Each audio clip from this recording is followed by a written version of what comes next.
Welcome back, guys. Country Reefs 88 here. I'm doing an update video on the DIY rock for you guys. I told you guys I would, so I tend to follow through with my promises. The supplies that you're going to need for the DIY rocks, you can go to any local hardware store, or I actually got this on Craigslist.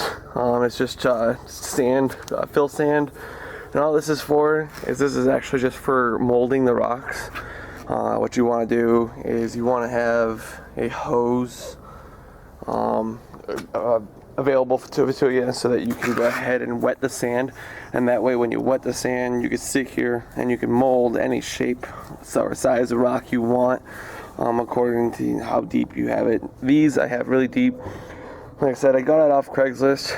They had a bunch of sand out front of their house, so I just stopped by with these crates and go ahead and fill them up. And I do suggest you guys have help. I did this by myself, and yeah, it wasn't easy.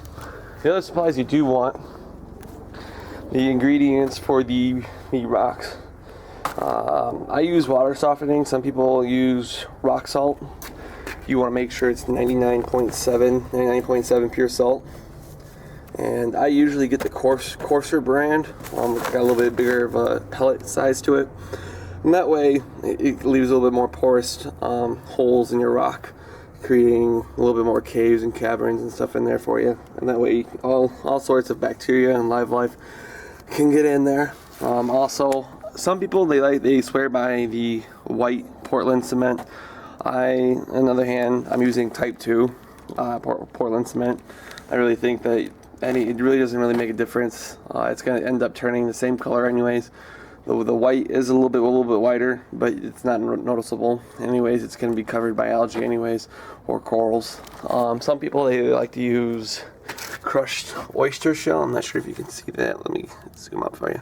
Crushed oyster shell for another media for the rocks. I mixed this one. I've had this one. It's a little bit wet, unfortunately, because it did rain. So I mixed it with a little bit of play sand too, to give it a little bit more of a texture to it. So I think I might add a little to my rocks, but it's going to mostly be sand and salt. Also, you want a bucket that you're not afraid to get dirty, because the cement is going to get in there. Let me back this out a little bit. Sorry about that. You want a bucket that you're not afraid to get dirty to mix the actual mix in. Some people say that it's 1 part cement and 2 or 3 parts the sand, or 2 parts sand, 2 parts crushed oyster. There's a lot of recipes out there. Really, it's how it works for you. So I'll go ahead and keep you guys updated. I'm gonna go ahead and make some molds out of this. And like I said, you want to get a hose and have it available so that you can go ahead and spray and keep the sand moist for you. Okay, guys, went ahead and made a simple mold for you guys to look at.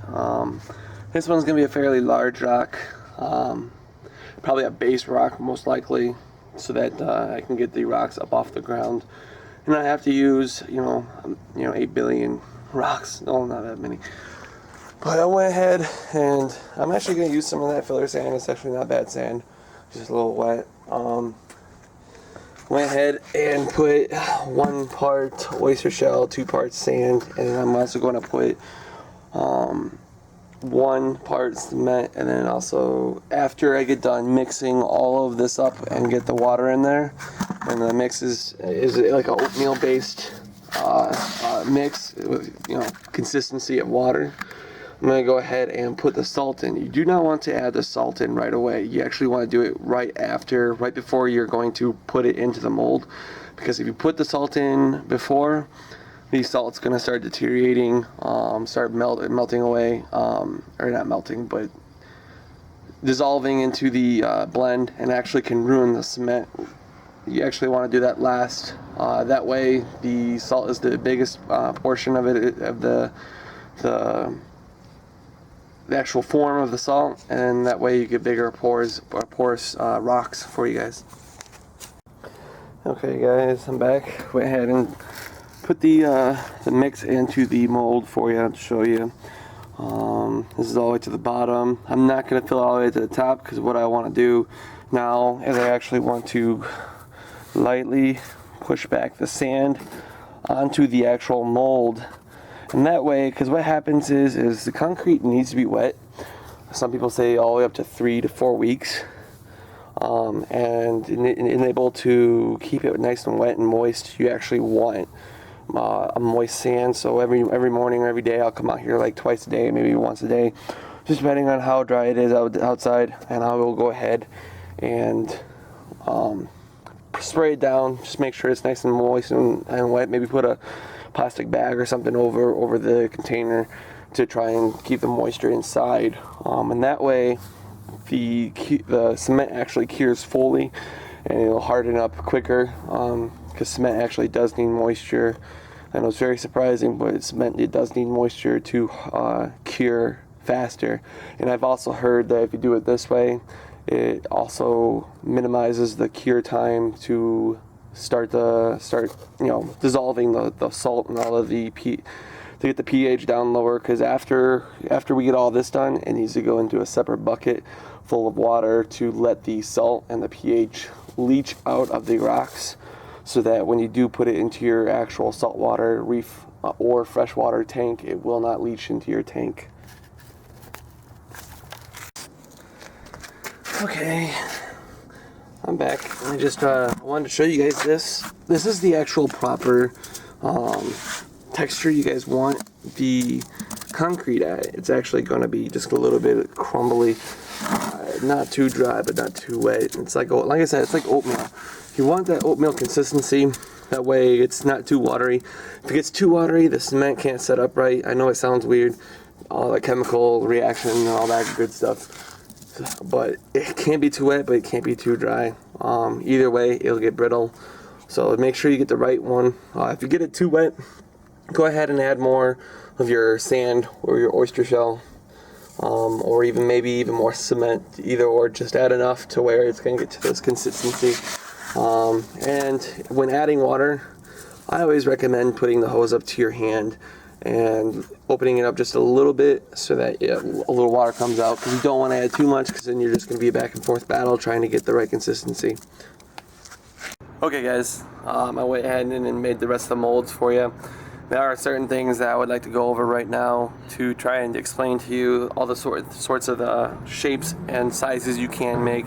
I apologize for not trying to show you that while I was doing it, but mixing up concrete, sand, and all the other stuff, it tends to get a little bit messy. And I do have a nice camera, or I think I have a nice camera, and I'd hate for it to get ruined. So I'm just going to go ahead and try and demonstrate it to you now. If you guys don't get it, or if you guys need help, don't hesitate to ask. I try doing my best on responding to all comments, negative or positive. But let's go ahead and I'll show you how to do this real quick. Okay, some people, hold on. Some people like the actual like caves and bridges and stuff like that, and it's really easy to do. Usually what I like to do is come back here, is you make this right here, make this deep. This is going to be the high part. You always got to think when you're making a mold, it's going to be upside down. So the bottom's going to be the top and the top's going to be the bottom, or vice versa, however you want to do it. But I usually do it that way. It makes it a little bit easier on me. So this is going to be the top, and then this right here, basically what you want to do is just like that. And then when you pour the actual concrete in there, and this over here, you actually want to put sand right here. It makes a little archway over, or a little cave, so to speak. And that would be my wife calling right now. I apologize about that. I'll just let it go voicemail.